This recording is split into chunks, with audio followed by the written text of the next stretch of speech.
નમસ્કાર મિત્રો, સ્વાગત છે તમારું માર્કેટ બુલેટિનમાં.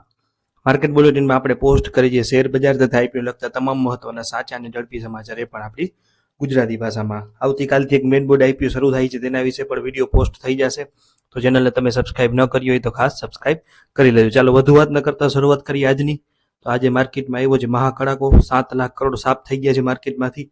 એફઓએમસીની મિનિટ્સની ચેતવણી અને યુએસ ઇરાન વચ્ચે શું છે તણાવ, અને રિયાલિટી અને મીડિયા સેક્ટરમાં આજે આવ્યો છે ઘટાડો, અને આવતીકાલ માટે શું છે મહત્વના લેવલ, આ બધી ચર્ચા કરવી છે પણ આપણી ગુજરાતી ભાષામાં. તો શરૂઆત કરીએ. આજે 19 ફેબ્રુઆરી 2026ના રોજ ભારતીય શેર બજારે રોકાણકારોના હોશ ઉડાવી દીધા છે. સવારે બજાર સામાન્ય ખુલ્યા પછી રેન્જમાં રહ્યા પછી અચાનક એવી વેચવાલી આવી કે સેન્સેક્સ 1236 પોઈન્ટ તૂટી ગયો અને નિફ્ટી 25450ના લેવલ ઉપર આવી ગઈ છે. માત્ર એક જ દિવસમાં રોકાણકારોના 7 લાખ કરોડ રૂપિયા સાફ થઈ ગયા છે. છેલ્લા 3 દિવસથી જે રિકવરી દેખાતી હતી તે આજના કડાકાએ પૂરી કરી દીધી છે. બજારમાં ભયનું વાતાવરણ કેમ બન્યું, ચાલો સમજીએ તે પાછળના મુખ્ય કારણો. અમેરિકા ઈરાન તણાવ અને વોર રિસ્ક એક મુખ્ય કારણ છે. આજના ઘટાડાનું તાત્કાલિક કારણ છે કે મધ્ય પૂર્વમાં વધતી જતી યુદ્ધની સંભાવના. અમેરિકા અને ઈરાન વચ્ચે વધી રહેલા તણાવના કારણે વૈશ્વિક રોકાણકારો સેફ મોડમાં આવી ગયા છે. જ્યારે પણ આવી સ્થિતિ સર્જાય છે ત્યારે ક્રૂડ ઓઇલના ભાવ વધવાનો ડર રહે છે, જે ભારત જેવા દેશ માટે ખૂબ જ નુકસાનકારક છે. બજારને ડર છે કે જો ઈરાન પર કોઈ એક્શન લેવાશે તો તેની અસર સપ્લાય ચેન અને મોંઘવારી ઉપર પડશે, જેના કારણે આજે બ્લુ ચિપ શેરોમાં જોરદાર પ્રોફિટ બુકિંગ જોવા મળ્યું. અને રિલાયન્સમાં પણ આજે સારો એવો ઘટાડો જોવા મળ્યો. એફઓએમસી મિનિટ્સની ગંભીર ચેતવણી એટલે કે બજાર તૂટવાનું બીજું મોટું કારણ છે ગઈકાલે જાહેર થયેલી યુએસ ફેડરલ રિઝર્વની મિનિટ્સ. એટલે આ રિપોર્ટમાં ફેડના સભ્યો માને છે કે નવા ટેરિફના કારણે મોંઘવારી ફરી વધી શકે છે. સૌથી ચોંકાવનારી વાત છે કે ફેડના સભ્યો વચ્ચે વ્યાજદર ઘટાડવા બાબતે મોટો મતભેદ છે.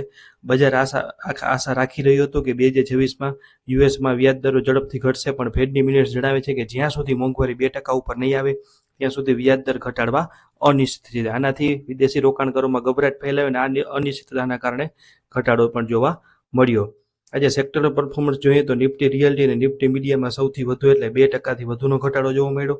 2%થી 3% સુધીનો ઘટાડો જોવા મળ્યો છે. રિયલ એસ્ટેટ શેરોમાં ઊંચા વ્યાજ દર, લાંબો સમય રહેવાના ડરથી વેચવાલી આવી છે. બીજી તરફ આઈટી સેક્ટરમાં માત્ર 1% જેટલો મર્યાદિત ઘટાડો રહ્યો, જે બતાવે છે કે આઈટી આજે બજારને થોડો ટેકો આપવાનો પ્રયત્ન કર્યો. જોકે ઓટો અને કેપિટલ ગુડ્સમાં પણ 2% જેટલો ઘટાડો નોંધાયો છે. 140થી વધુ શેરો તેમના વર્ષના સૌથી નીચલા સ્તર એટલે કે 52 વીક લો ઉપર આવી ગયા છે. હવે વાત કરીએ આવતીકાલના મહત્વના લેવલની. તો હવે સૌથી મોટો સવાલ કે શુક્રવારે શું થશે. તો ટેકનિકલ રીતે જોઈએ તો નિફ્ટી અત્યારે અત્યંત નાજુક વળાંક ઉપર છે. નિફ્ટી તેના 15 ડે મૂવિંગ એવરેજ ઉપર નીચે બંધ થઈ છે. હવે 25300 થી 25350નું લેવલ ઇમિડિયેટ સપોર્ટ તરીકે કામ કરશે. જો આવતીકાલે નિફ્ટી 25300ની નીચે સસ્ટેન કરશે તો તે 25000 સુધી ગગડી શકે છે, જે એક મોટો સાયકોલોજીકલ સપોર્ટ છે. ઉપરની તરફ 25600 અને 25650 હવે મજબૂત રેઝિસ્ટન્ટ બની ગયું છે.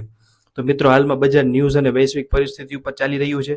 ટેરિફ યુદ્ધનો ડર અને વ્યાજ દરની અનિશ્ચિતતાએ રોકાણકારોને મૂંઝવણમાં મૂક્યા છે.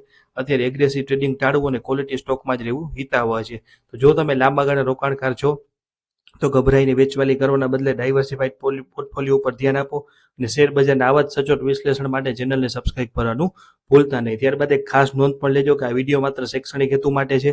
શેર બજારમાં રોકાણ કરવું જોખમી હોઈ શકે છે.